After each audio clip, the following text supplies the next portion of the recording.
Bismillahirrahmanirrahim. Assalamualaikum warahmatullahi wabarakatuh.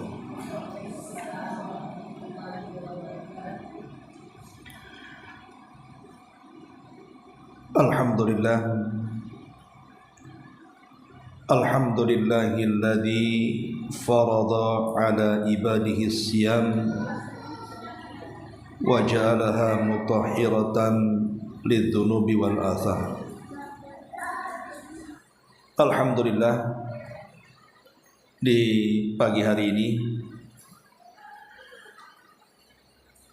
tentu sebuah kenikmatan besar bagi kita bisa berjumpa dengan Ramadan.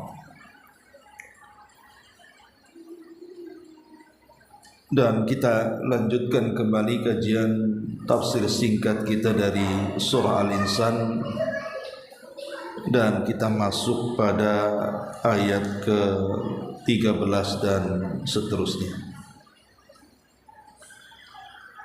Ma'asyiral muslimat yang dimuliakan Allah Subhanahu wa taala. Allah Subhanahu wa taala berfirman,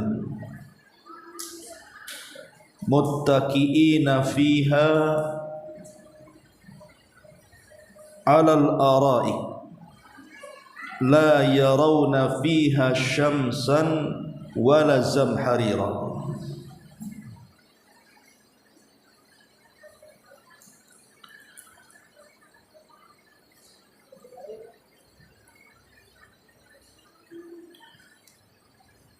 Sini Allah Subhanahu wa taala mengatakan muttaqiina fiha. Mereka bersandar. Muttaqiin artinya bersandar.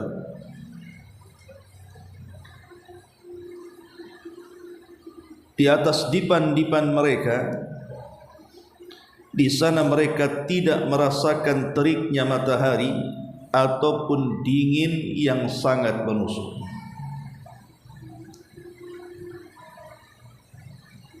Ma'asyiral muslimat yang dimuliakan Allah Azza wa Jalla. Di sini Allah Subhanahu wa taala hendak menggambarkan kepada kita betapa nikmatnya penduduk surga itu.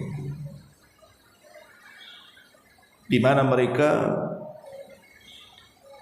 betul-betul hidup bahagia, santai, dan tidak ada beban dalam hidup mereka. Makanya Allah katakan muttaqiina 'alal ara'i. Mereka duduk bersandar di dipan-dipan mereka, seolah-olah mereka menikmati hidup. La yarawna fiha syamsan wala zamharira.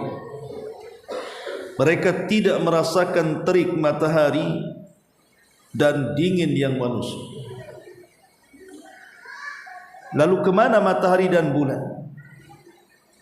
Matahari dan bulan dibenamkan oleh Allah Subhanahu wa taala ke dalam api neraka.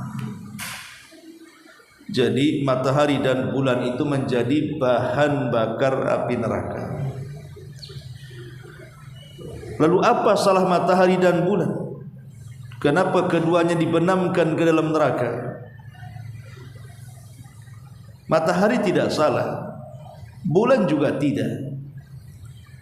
Akan tapi Allah Subhanahu wa taala hanya ingin memberitakan kepada orang-orang yang ketika di dunia mereka menyembah matahari dan bulan, bahwa matahari dan bulan bukan Tuhan. Makanya dipendamkan ke dalam neraka itu sebagai bukti bahwa keduanya makhluk dari makhluk-makhluk Allah yang tidak layak disembah.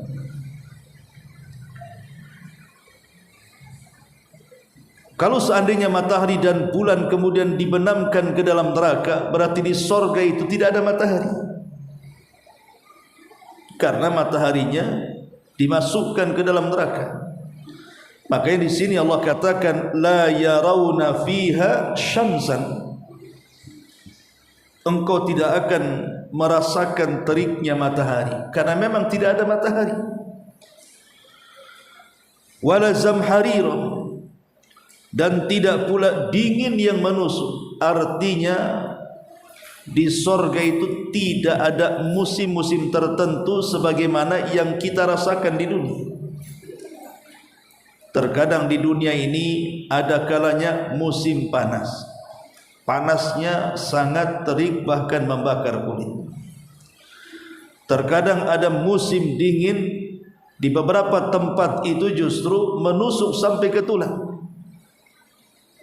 Seperti yang terjadi di Timur Tengah itu, kalau sudah datang musim dingin itu tersiksa kita dibuat. Tapi di sorga itu musimnya semua membahagiakan penduduk. Wala zamharir, sehingga ada yang mengatakan bahwa cuaca di sorga itu antara terbit fajar sampai matahari muncul. Itulah cuacanya penduduk sorga seperti itu.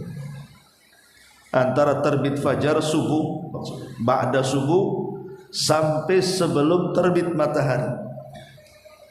Begitulah cuaca. Maksudnya dalam kondisi tidak mendung, dalam kondisi yang memang cerah begitu ya. Kan tidak terlalu panas karena matahari juga belum muncul, tapi kan sudah terang.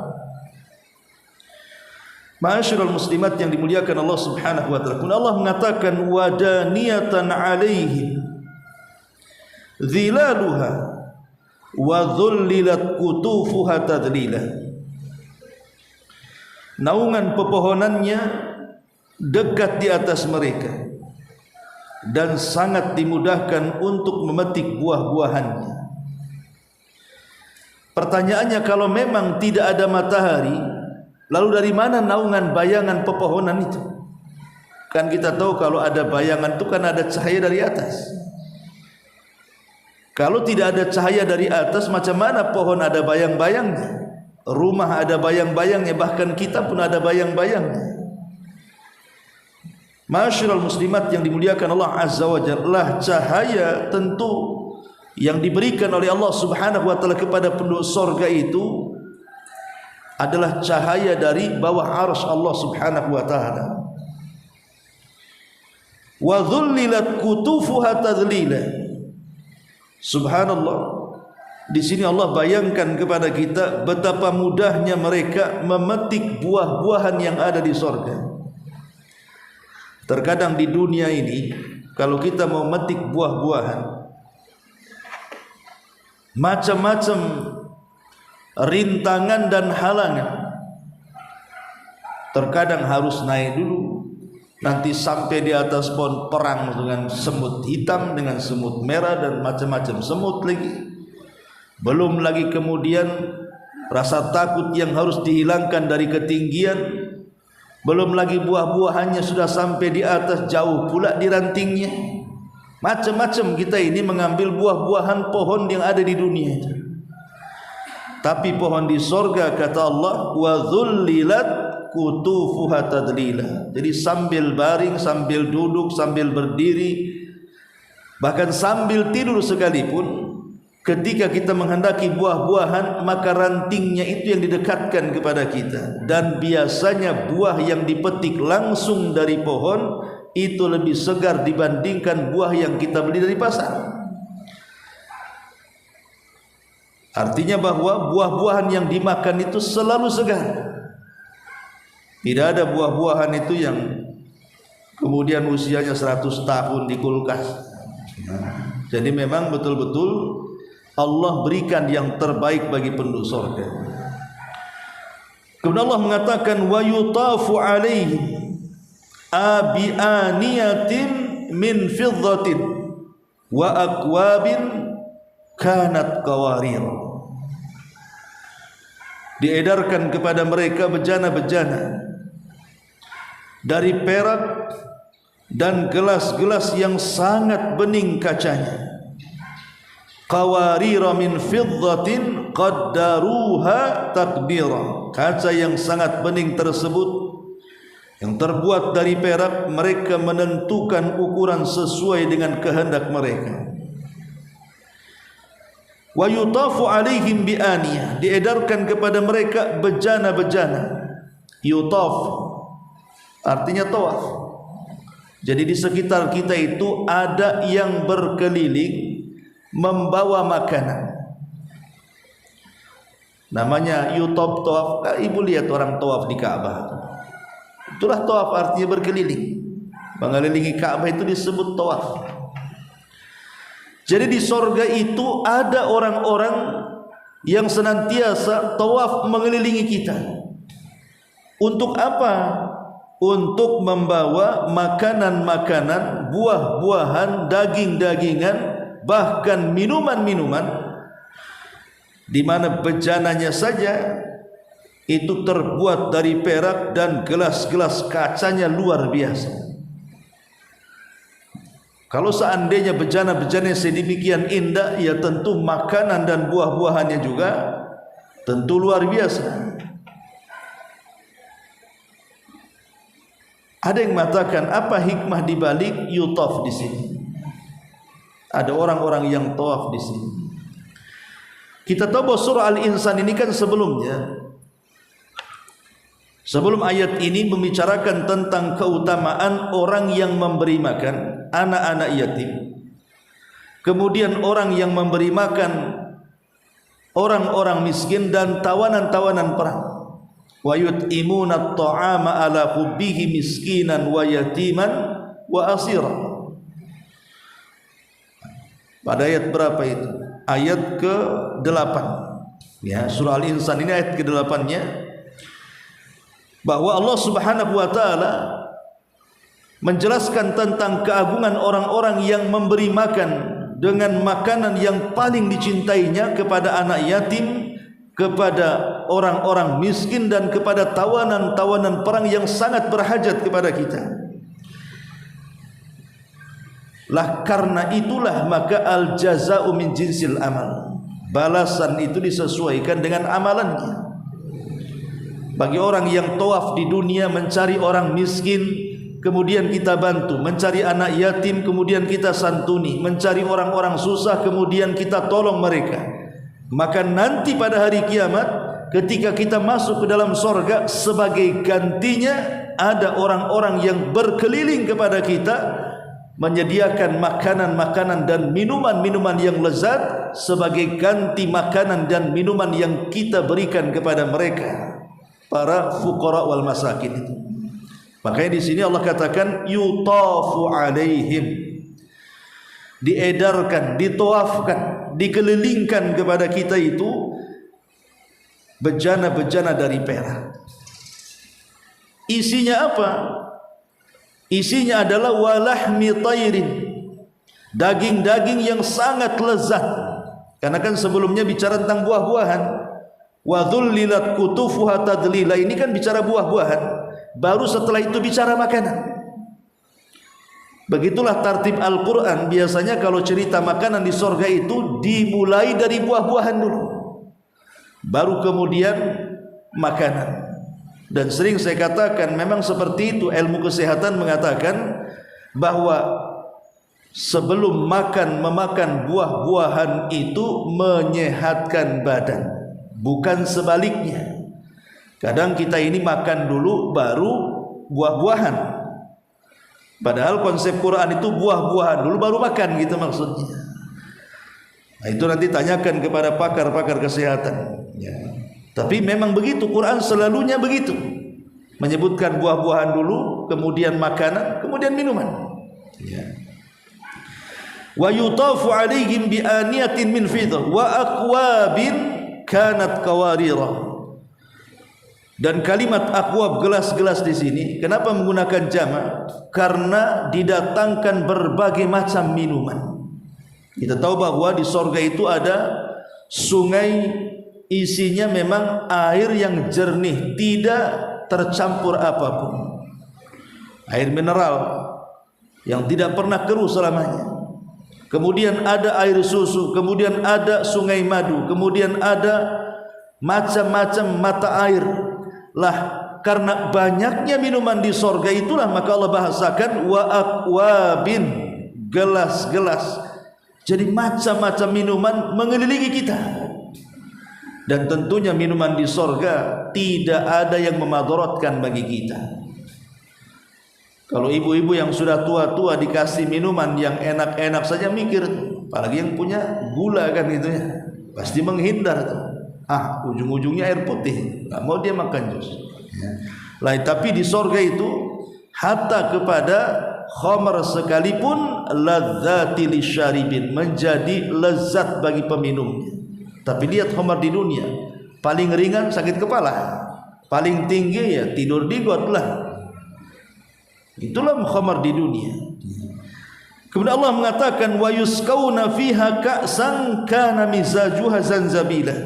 Di sana mereka diberikan segelas minuman yang bercampur dari jahe. Ainan fiha tusamma salsabila, yang didatangkan dari sebuah mata air yang di sorga yang dinamakan salsabila. Di sorga itu tadi saya katakan karena tidak ada matahari dan bulan, sehingga tidak bisa dibedakan mana siang mana malam. Karena di sorga sendiri memang tidak ada tidur. Rasul pernah ditanya, apakah penduduk sorga itu tidur wahai Rasul? Maka Rasul mengatakan tidak, karena tidur itu adalah akhuhul maut, saudaranya kematian. Berarti di sorga itu tidak pernah ada tidur, karena tidur adalah saudara kematian, dan kematian mustahil ada di sorga. Dan di sorga juga tidak bisa membeda-bedakan ini musim ini musim itu. Lain dengan di dunia, kita bisa merasakan, oh sekarang musim dingin karena terasa dingin, oh sekarang musim panas karena menyengat. Sehingga penduduk sorga itu tidak tahu kapan musim ini, kapan musim itu. Lah mereka itu bisa merasakan ini hangat, ini dingin dengan cara meminum sesuatu. Lah kalau mereka ingin merasakan hangat, maka mereka akan minum yang hangat-hangat. Ya seperti air zahid itu kan untuk menghangatkan badan kan gitu. Ya kalau ingin musim dingin ya minum esnya, baru terasa dingin. Jadi mereka bisa membedakan ini dingin, ini panas itu dari minuman tuh. Karena musim tidak ada masalahnya di sana. Dan itu kenikmatan yang luar biasa yang Allah Subhanahu wa taala anugerahkan kepada kita. Kemudian Allah juga mengatakan wa yatufu alaihim wildanum mukhalladun idza ra'aitahum hasibtahum lu'lu'an manthura. Mereka dikelilingi oleh para pemuda, wildan itu anak-anak. Mereka dikelilingi oleh anak-anak yang tetap muda. Apabila melihatnya, kamu akan mengira bahwa mereka adalah mutiara-mutiara yang bertaburan. Wa yatufun, ini sama dengan kalimat sebelumnya, yutafu alaihim wildan. Wa yutafu alaihim bi aniyah, di sini wa yatufu alaihim wildanun, dan anak-anak yang mukhalladun, artinya tetap kekal. Mukhallad itu tetap kekal seperti itu usianya, enggak berubah-berubah. Yatufun, mereka berkeliling kepada kita di sorga. Subhanallah. Kita tahu bahwa kecintaan manusia di dunia ini, apabila seseorang sudah mulai beranjak dewasa, kemudian menikah, kemudian punya anak, terkadang kecintaan orang tua kepada pasangan itu mulai berubah ke anak, kan begitu. Nanti mulai anak ini punya anak lagi, artinya cucu, maka kita pun berubah juga rasa cintanya, tidak lagi ke anak tapi ke cucu. Begitulah sifat manusia. Kecintaan itu akan berpindah-pindah.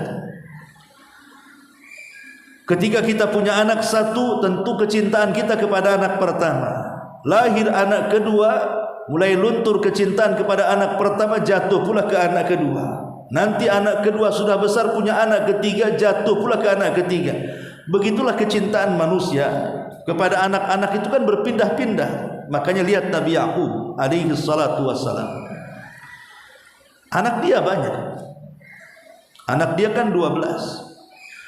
Yang terakhir Yusuf dan Binyamin.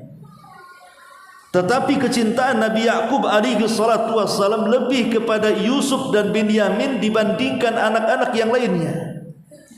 Karena Yusuf dan Binyamin itu yang paling kecil dari semuanya, anak bungsu bahasanya. Kalau seorang nabi saja berpindah-pindah kecintaan kepada anak-anaknya, macam mana pula kita? Makanya adil dalam kecintaan itu tidak bisa.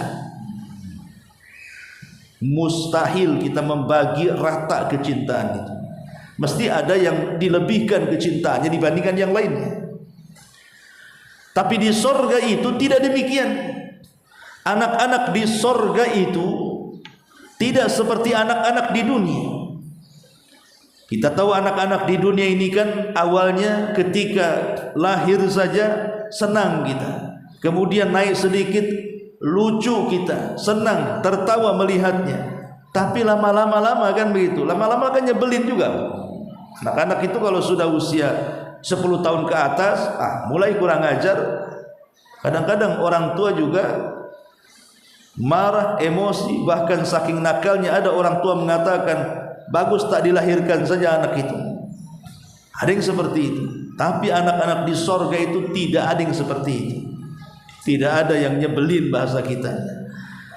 Anak-anak di sorga itu menyenangkan bagi orang-orang yang melihatnya. Dan usianya segitu saja, lucu terus. Lah anak-anak ini diperintahkan Allah Subhanahu wa taala untuk tawaf. Dikelilingi, kita ini dikelilingi mereka setiap hari.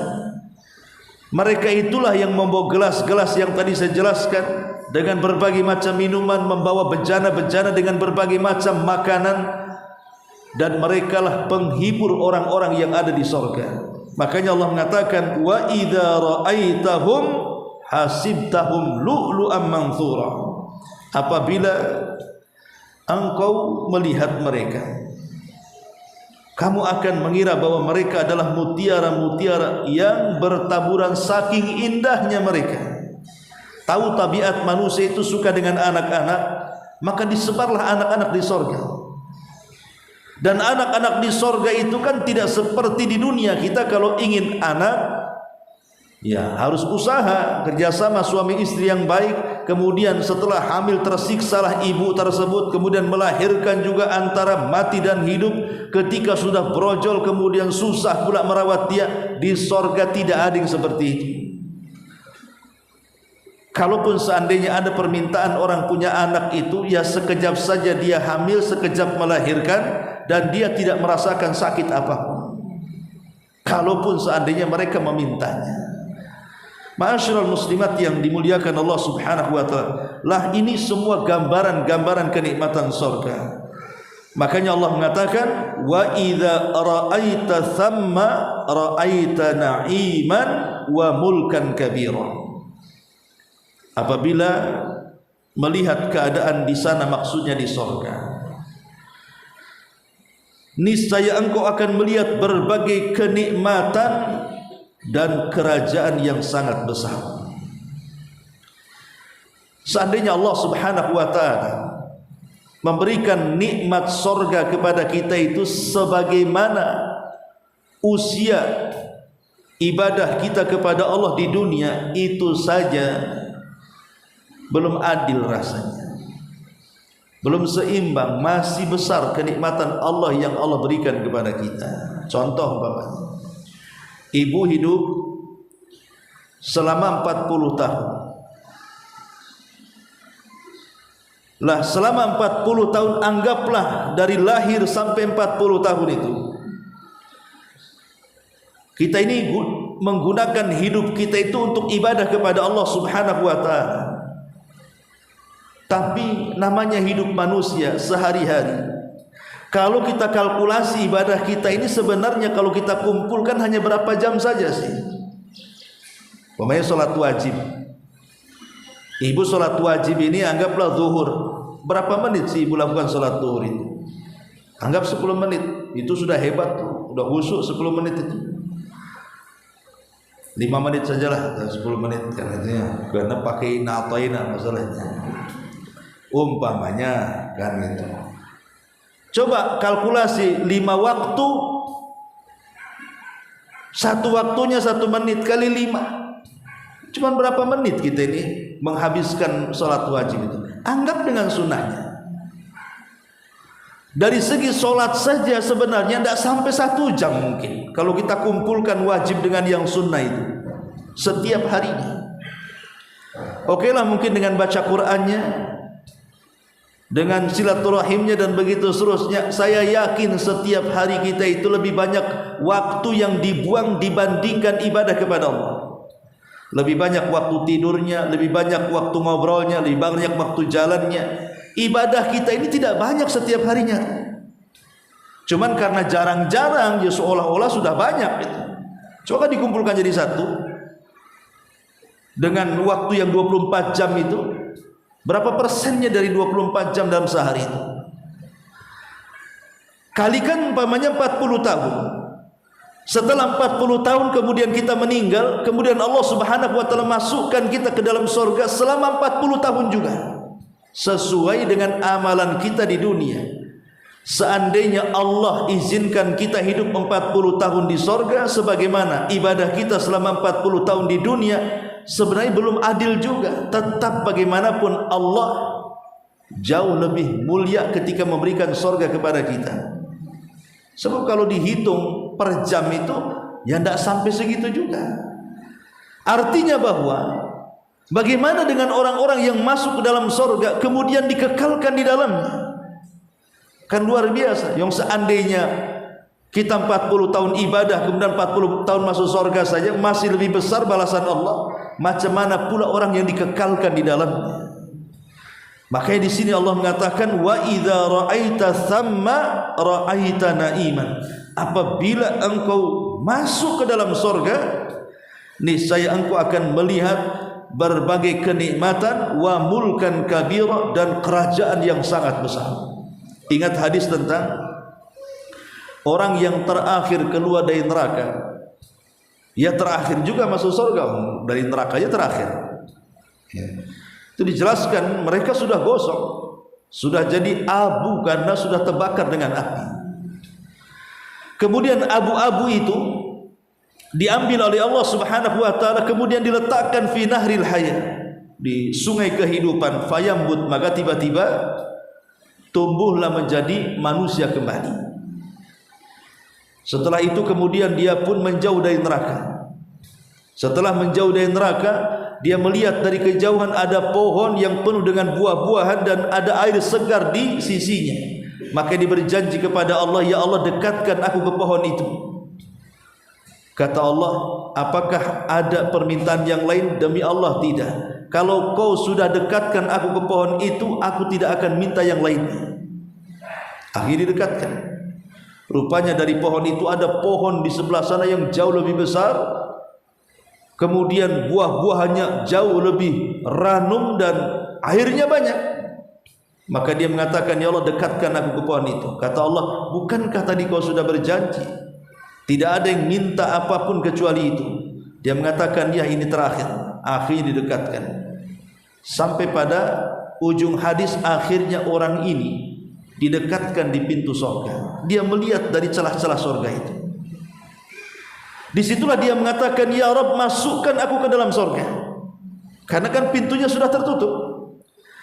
Maka Allah Subhanahu wa taala mengatakan, sekarang begini saja, hayalkan apa yang kau bisa hayalkan. Artinya menghayallah seujung langit sana sampai habis hayalanmu. Kira-kira kalau engkau ingin sesuatu, apa dalam benak hayalanmu?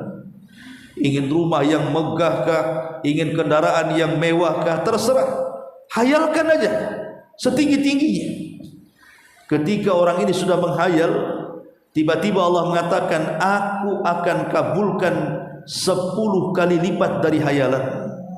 Kemudian dibukanya pintu surga itu, masuk ke dalam surga seolah-olah dia orang yang pertama kali masuk surga. Dia lupa bahwa dia yang terakhir masuk surga. Karena nikmatnya surga menghilangkan keperitan, itu masalahnya. Padahal dia sudah di neraka entah berapa tahun lamanya, disiksa habis-habisan. Ketika masuk ke dalam surga, memori nerakanya hilang. Itulah surga, nikmatnya luar biasa, bisa menghilangkan memori keperitan yang sebelumnya diderita manusia. Dari sini Allah mengatakan, thamma ra'aita na'iman. Kalimat na'im menggunakan wazan fa'il, artinya daimumatin ni'mah. Jadi kenapa Allah bahasakan nikmat dengan naim ala wazni fa'il? Dalam bahasa Arab, fa'il itu, fa'ilun itu artinya daimumati fi'li, sesuatu yang bersifat terus menerus dan tidak terputus. Berarti kenikmatan di sorga itu adalah kenikmatan yang terus menerus dan tidak terputus. Bahkan yazdad wa yazdad wa yazdad, setiap harinya bertambah, setiap harinya bertambah dan bertambah. Itulah kenikmatan surga, bertambah dan bertambah, dan tidak ada dirasakan kesulitan dan kesusahan. Seperti contoh tadi wildan, pembantu-pembantu anak-anak kecil yang membantu kita di surga. Kalau kita punya pembantu di dunia kan susahnya setengah mati, perlu disediakan kamar khusus untuk dia, perlu disediakan gaji bulanannya berapa, belum lagi dia punya akhlak yang tidak bagus di depan kita, belum lagi ada waktu-waktunya dia malas, belum lagi ada waktu-waktunya nyebelin, belum lagi ada waktu-waktunya dia pulang kampung, dan begitu seterusnya. Pembantu di dunia saja buat stres kita di dunia. Tapi anak-anak yang membantu kita di sorga itu tidak ada sifat-sifat itu. Memang betul-betul mereka berkhidmat, berkhidmat dan berkhidmat. Mereka bekerja tidak digaji, mereka bekerja tidak letih, mereka bekerja 24 jam untuk kita. Nikmatnya luar biasa.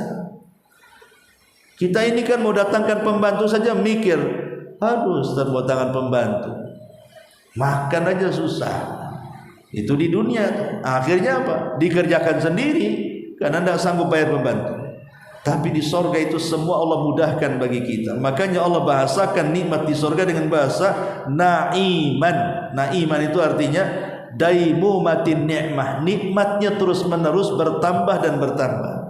Ingat hadis tentang sukul jannah. Di sorga itu ada pasar, di mana setiap hari Jumat, atau istilah sorga itu yaumul masjid. Ya, ibu-ibu mungkin berjumpa dengan teman-temannya, entah di rumahnya fulan, fulanah, di rumahnya alanah gitu.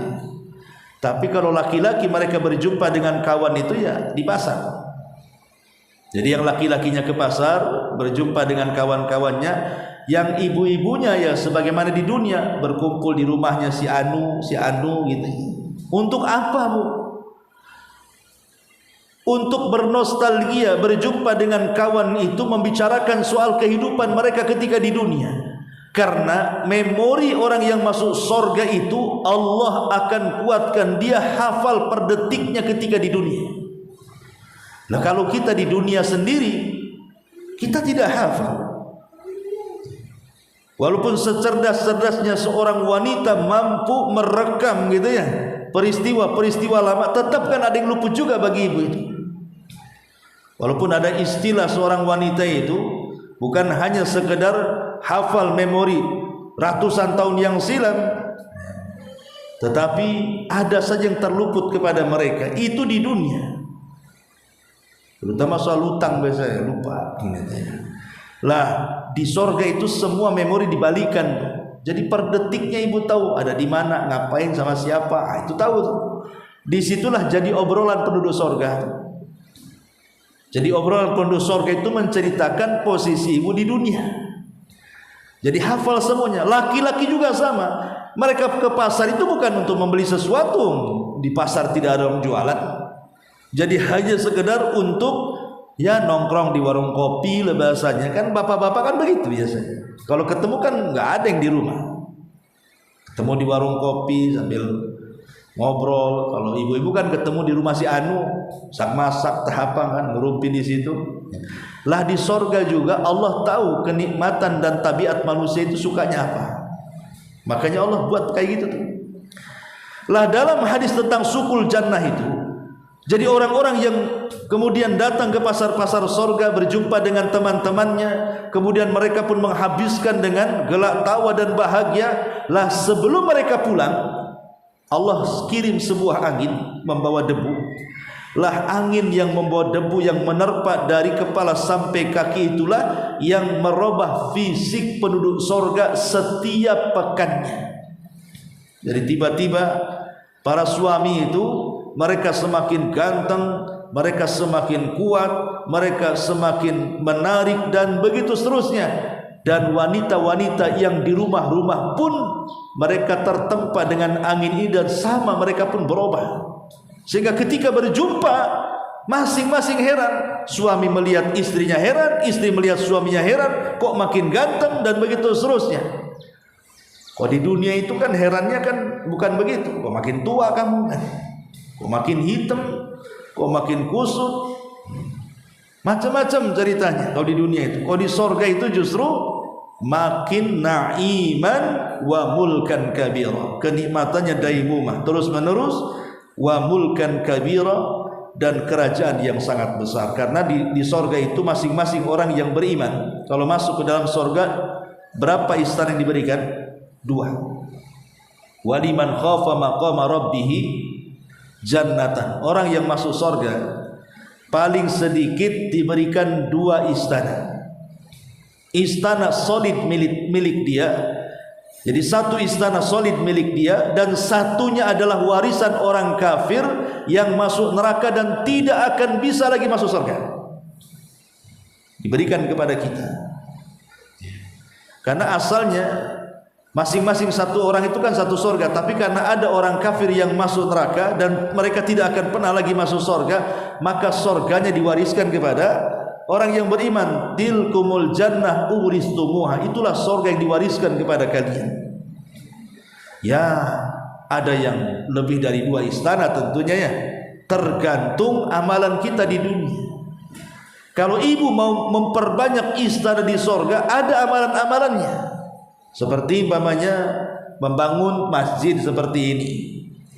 Siapa yang membangun masjid di bumi, Allah akan bangunkan istana di surga. Seperti orang yang membaca Qul huwallahu ahad 10 kali dalam sehari semalam, Allah akan bangunkan baginya surga. Allah akan bangunkan baginya istana di surga. Atau seperti orang yang menjaga 12 rakaat rawatib. 12 rakaat ibu jaga atau sehari semalamnya itu salat rawatib yang 12 itu, maka Allah janjikan juga akan bangunkan kepada kita 1 istana di surga. Jadi kita bisa mendapatkan banyak istana kan, kalau kita mau membangunnya dengan cara ibadah-ibadah seperti ini. Karena istana di surga itu disebutkan wa mulkan kabira, adalah kerajaan yang besar bagi kita. Seolah-olah kita masuk itu ya, suami menjadi rajanya, istri itu menjadi ratunya di sini. Seolah kerajaan di sini. Karena semua lengkap, ada istananya, ada dayang-dayangnya, ada pembantu-pembantunya, ada taman-tamannya, ada hutan-hutannya, semua lengkap. Ya, yang kita hajatkan dari kenikmatan dunia itu semua ada di surga. Ma'asyiral muslimat yang dimuliakan Allah Subhanahu wa taala. Inilah di antara kenikmatan surga. Kemudian aliyahum thiyabus sundusin khudrun wa istabra wa hullu asawira min fiddatin wa saqahum rabbuhum syaraban tahura. Mereka berpakaian sutra halus yang hijau, sutra tebal, dan memakai gelang perak. Tuhan memberikan kepada mereka minuman yang suci. Inna hadza kana lakum jazaan wa kana sa'yukum mashkura. Sesungguhnya ini adalah balasan untukmu dan usahamu diterima dengan baik di sisi Allah Subhanahu wa taala. Sampai di sini Allah Subhanahu wa taala menjelaskan betapa nikmatnya surga, dari semua yang dikehendaki manusia, dari perhiasannya, dari pakaiannya, dari minumannya, dari makanannya, dari istananya, dari kenikmatan yang tidak terputusnya dan begitu seterusnya. Semua sudah disiapkan oleh Allah Subhanahu wa taala untuk kita sebagai usaha yang baik kita di hadapan Allah Subhanahu wa taala. Wallahu a'lam bishawab. Karena setelahnya ayatnya menjelaskan tentang masalah Al-Quran.